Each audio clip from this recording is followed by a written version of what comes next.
पुण्यात्माओं, इस भक्ति मार्ग का ये दास डॉक्टर है और कोई नहीं पृथ्वी पे, बाकी सब मरीज हैं। और मरीज के कहने से मरीज दवाई लेने लग गया, दोनों मरेंगे, क्योंकि वो तीनों मरेगा, उसने दवाई गलत खा ली, उसको ऑपरेशन होगा, क्योंकि परमात्मा उससे नाराज होगा। ये भक्ति का जो ट्रीटमेंट है ना, टेबलेट दास बताओ वैसे ही लेनी है आपने, अर्थात जैसे भक्ति दास के ऐसे करो। नाम उठत नाम बैठत नाम सोत जागवे, नाम खाते नाम पीते नाम सेती लागवे। मान लीजिए आपका सुबह उठने का अभ्यास है तो अच्छी बात है, उठ जाइए, उठ के कर लो, लेट के कर लो, बैठ के कर लो, आंखें खोल के कर लो, बंद करके कर लो, लेकिन सिमरन पर ध्यान रखना पड़ेगा। मैं क्या सिमरन कर रहा हूं, किस मंत्र का जाप कर रहा हूं, उस मंत्र पर सुरत नृत मन, और चौथा ये श्वास पवन जिसको बोलते हैं, ये चारों मिलाकर करनी पड़ेगी। और इसको चाहे इस सिमरन को आप माला से कर ले या बिना माला से कर ले, वो आपकी इच्छा। जैसे पहली वाले बच्चे होते हैं, जैसे कलम तख्ती पर लिखते हैं, बार बार उसको मिटाते थे, लिखते हैं, फिर बड़े होकर के उनको ना आवश्यकता पड़ती है तो कोई आवश्यकता नहीं। लेकिन माला से जाप करना अच्छा है, बुरा नहीं, क्योंकि परमात्मा कहते हैं ऐसे जाप ना करो जैसे माला तो कर में फिरे और जीव फिर मुखमा ही, और मनवा तो 14 पर ये सुमरण नहीं। माला आपके हाथ में है, आप मणियां तो फेर रहे हो, मन का फेर रहे हो, और जीभ भी बोल रही है और मन उस पर लगा नहीं, तू बोल क्या रहा है, कहती ये सिमरण नहीं है। कर का मन का डार के मन का फेर, यानी केवल हाथ से मन का फेर रहा, इससे नहीं लाभ होगा। मन को इस श्वास के ऊपर लगा, यानी सांस का सिमरण करते हो तो आपको ये ज्ञान होना चाहिए मैं बोल के रहा हूं। जैसे सुमन करते हो, बाहर कौन सा मंत्र बोल रहे हैं, छोड़ रहा हूं, उसके ऊपर ध्यान हो मैंने श्वास से क्या बोला, और जब पा जाप है ये बोल के नहीं करना, यानी इसको सुरत और शब्द अभ्यास कहते हैं। सुरत और शब्द, शब्द तो ये मंत्र है, ये जैसे बाहर छोड़ा उस शब्द पर ध्यान लगावे, तो सुरत शब्द ये अभ्यास करे। सिमरन जब करे तो आपका नाम के ऊपर ध्यान हो, चित्त हो, तो वो सिमरन सही है। अंदर कौन सा लिया, क्या बोला, तो ये तो सिमरन है सही। और वैसे आप श्वास चल रहा है, आप ध्यान कहीं घूम रहे हो, कहीं जा रहा तो वो नहीं। जैसे आप प्रथम मंत्र जाप करते हो, उसमें भी मैं क्या बोल रहा हूं, पहला मंत्र क्या बोला जा रहा है, दूसरा भी, तीसरा भी, उसके ऊपर ध्यान रहे मैं क्या बोल रहा हूं।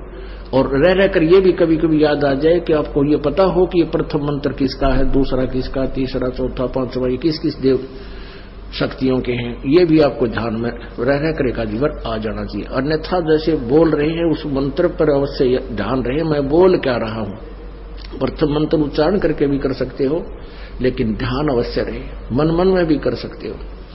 और जो दूसरा मंत्र सतनाम है, इसको केवल श्वास से किया जाता है, उस पर भी ध्यान रहे मैं बाहर क्या छोड़ रहा हूं, अंदर कौन सा ले रहा हूं। 2 अक्षर का होता है ये सतनाम, 1 अक्षर बाहर छोड़ना होता है, 1 अंदर लेना होता है। तो मैं क्या बाहर छोड़ रहा हूं, क्या अंदर ले रहा हूं, कौन सा मंत्र मैंने जाप किया है, उस पर चित्त रहे, वो शब्द रहे, सुरत शब्द, उस शब्द पर या सुरत रहे, ये ध्यान रहे, इसको सुरत शब्द अभ्यास कहते हैं। ये दूसरे नकली पंथाड़े कहते हैं सुरत और शब्द का ध्यान करें, 2.5 घंटे सुबह, 2.5 घंटे शाम में बैठ जाए, को लूसा गाड़ गए, और फिर कहते अंदर शब्द सुनना है, ये सुरत शब्द अभ्यास है। अरे झूठा ज्ञान ध्यान कहाँ ला रहे, तेरा ज्ञान ही व्यर्थ है, तुम ढूंढ कहाँ रहे हो, ये बाद में जा चतुराई। इस नाम के सिमरण से आपके अंदर वो धुन प्रकट होएगी, और जो वास्तविक धुन, ये तो काल की धुन है जो शरीर में तुम सुनोगे, इससे बाहर सचखंड के अंदर जो सुरत है वह शरीर से बाहर निकलकर आत्मा फिर सुनेगी। शरीर में रहते हुए आपका एकदम सूक्ष्म शरीर बाहर चढ़ेगा और फिर वो धुन सुनाई देगी। शरीर में रहते हुआ धुन परले पार वाली नहीं सुन सकते, तो मूर्ख बना रखा था हमारे को। सुरत शब्द अभ्यास का गाटा जोड़ रहे थे और सुरत का बेरा न शब्द का पता। शब्द क्या, शब्द यानी मंत्र, अक्षर जिसका हम जाप कर रहे हैं उसको शब्द बोलते, और सुरत उसको पर ध्यान रहे, ये सुरत शब्द अभ्यास है। कबीर कलयुग आए कह किए बहुत जो मीत, जिन बांजा एक से ते सुख सोव न चीत। कबीर गुरु मर्याद न भक्तिपन, नहीं पिया का अधिकार, कह कबीर व्यभिचारिणी का कहीं नहीं सत्कार। अब जैसे अभी आपको पता है कि वो दो निकम्मी आत्मा, एक ने कहा इसमें भगवान आता है, 10-20 भगत खराब हो गए थे, उनका पता लगा, उनको डांटा धमकाया निकम्मियों को कि तुम बर्बाद हो जाओगे, इसी ये दुष्ट करा कितने धक्के खानते आंडे। यहाँ पहले भी कबीर साहब की वाणी यही थी, गीता जी भी यही थी, वेद भी यही थे, किसी ने कैसे का भी नहीं पता था। इस दास से थोड़ा बहुत ज्ञान सुनकर पंसारी बनना चाहते हैं। हमने तो बड़े बड़े ढाणे हैं, ये दो कुतरू फेर पैदा होते हैं।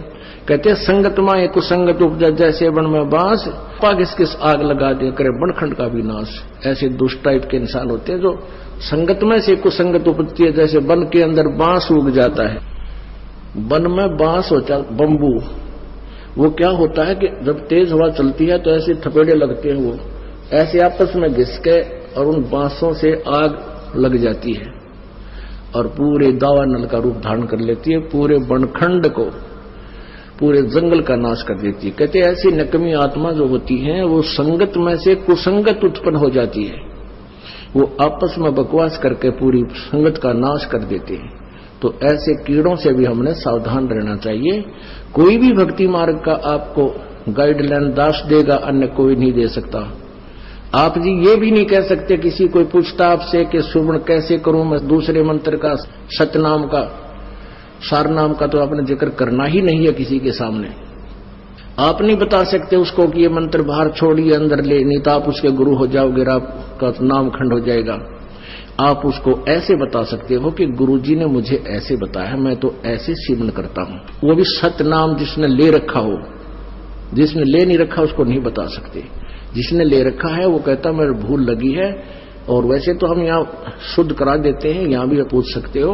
वैसे भी जिसने उपदेश ले रखा है, दूसरे ने भी ले रखा, सतनाम दोनों ने ले रखा है, उसको ये नहीं कह सकते आप कि ये पहला मंत्र ऐसे छोड़ दूसरा ऐसे ले, आपका नाम खंड हो जाए, क्योंकि आप उसके गुरु बन गए। आप उसको इतना कह सकते हो कि गुरु जी ने हमें ऐसे बताया है, ये मंत्र ऐसे छोड़ना है, ये ऐसे लेना है, वो समझ जाएगा दूसरा कि ऐसा मंत्र। और कोई सीधा बताता है तो ऐसे भक्ति कर, 2 घंटे 3 घंटे सुबह कर, फलाना कर, ये मंत्र ऐसे कर, वो तुम्हारा गुरु बन गया।